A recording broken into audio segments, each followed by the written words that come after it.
나훈아 공연 비용이 16억 원 들었는데 수입은 12억 남짓이 들어왔다. 그래서 수신료를 3억 정도 투입했다.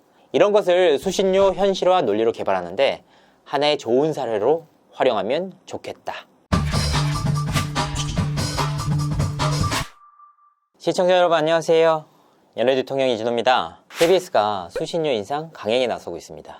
월 수신료를 2,500원에서 3,840원으로 인상하겠다는 조정안을 이사회에 상정한 것인데요. 이에 대한 반발 여론은 날이 갈수록 거세지고 있습니다. 반발 여론이 커지는 이유는 분명합니다. 먼저 공정성 문제가 제기되고 있죠. 이뿐만이 아닙니다. 컨텐츠 퀄리티 자체가 타 방송사에 비해 뒤처지고 있고 내부 운영도 방만하게 이루어지고 있다는 지적이 나오고 있습니다. 이후 46%가 억대 연봉자고 평양 지구까지 설립한다는 소식이 전해지면서 반발 여론에 불이 붙었는데요. 자체 운영은 점점 더 어려워지고 있는데 수신료만 올려서 억대 연봉 직원들의 연봉만 보존해주는 꼴 아닙니까? 어쩌면 반발 당연한 일입니다. 하지만 이 같은 전 국민적인 반발 여론 속에서도 KBS가 인상안을 강행하고 있는데요. 사실 KBS가 정치권이나 여론의 눈치를 안 볼 수가 없는 입장입니다. 하지만 이번 수신료 입장에 대해서만큼은 거침없이 인상안을 강행하고 있는데요. 대체 KBS는 왜 이토록 거침이 없는 걸까요? 이러한 궁금증에 이번 사안을 취재해보게 됐는데요. 여기에는 여러 가지 배경이 있었습니다. 그 가운데에서도 중요한 배경이 하나 있었는데요. 바로 오늘 소개해드릴 나훈아 씨의 콘서트입니다. 지난해 9월 KBS에서 방영한 나훈아 콘서트 특집이 얼마나 큰 반향을 일으켰습니까? 콘서트 때보다 훨씬 더 공을 들인 공연장에 완벽에 가까운 나훈아 씨의 퍼포먼스까지 더해지면서 호평에 호평이 이어졌는데요. 이때 가장 큰 이슈가 됐던 내용이 바로 나훈아 씨의 소신 발언이었습니다. 국민 때문에 목숨을 걸었다는 왕이나 대통령을 본 적이 없다. KBS가 이것저것 눈치 안 보고 정말 국민들을 위한 방송이 됐으면 좋겠다. 이 발언은 정말 나훈아 씨의 진심이 담긴 내용이었습니다. KBS에서도 이 같은 발언을 편집하지 않고 고스란히 내보냈죠.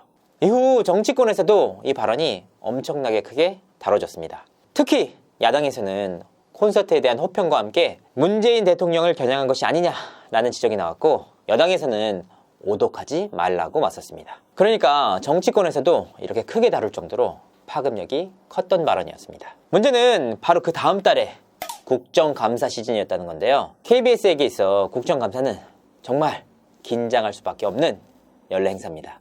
더욱이 지난해에는 수신료 인상까지 맞물리면서 내부에서 긴장감이 더해졌다고 하는데요. 하지만 지난해에는 그 이전과는 달리 KBS가 큰 위기 없이 국정감사를 넘깁니다. 물론 수신료 인상안에 대한 부정적인 반응이 나오기도 했지만 그보다 더 컸던 것이 바로 컨텐츠에 대한 극찬이었습니다.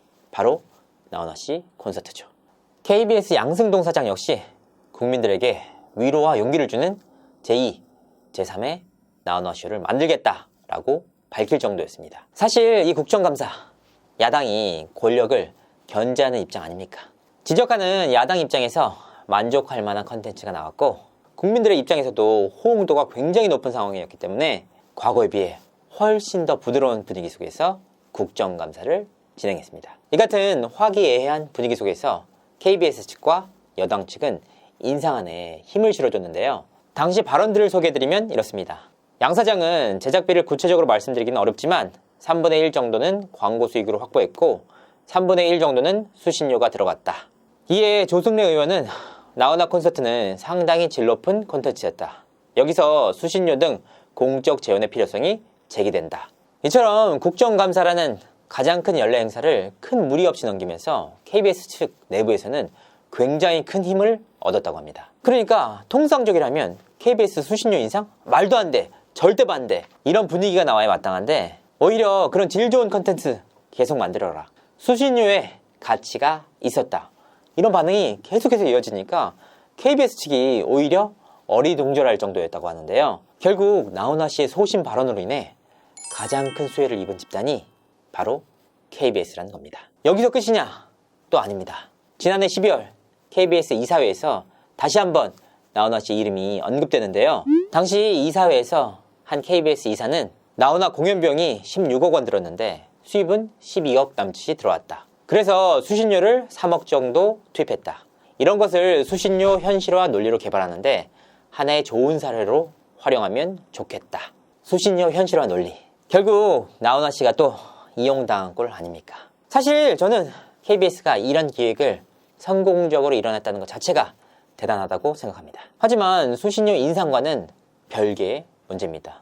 더욱이 당시 나훈아 씨의 콘서트는 KBS가 기획한 것이긴 하지만 여러 가지 운도 굉장히 많이 따랐습니다. 일단 나훈아 씨는 원래 MBC 측과 두터운 인연이 있습니다.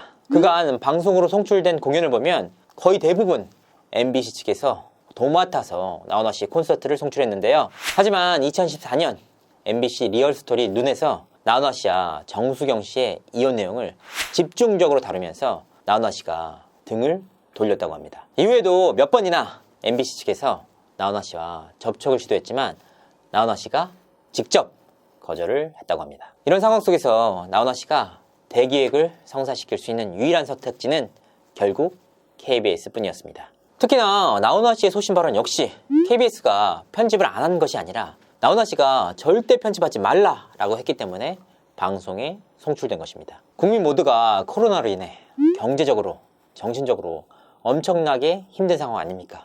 나훈아 씨의 대기획, 나훈아 씨의 콘서트는 바로 이런 국민들의 마음을 어루만지기 위해 이루어진 콘서트였습니다. 나훈아 씨의 진심이 KBS의 수신료 인상으로 이용되고 있다는 사실을 나훈아 씨 본인은 어떻게 생각하고 있을까요? 수신료 인상을 통해 직원들의 억대 연봉을 유지해줘야 하는 KBS. 능력되면 입사해라 라는 KBS 직원의 말이 다시 한번 머릿속을 강타합니다.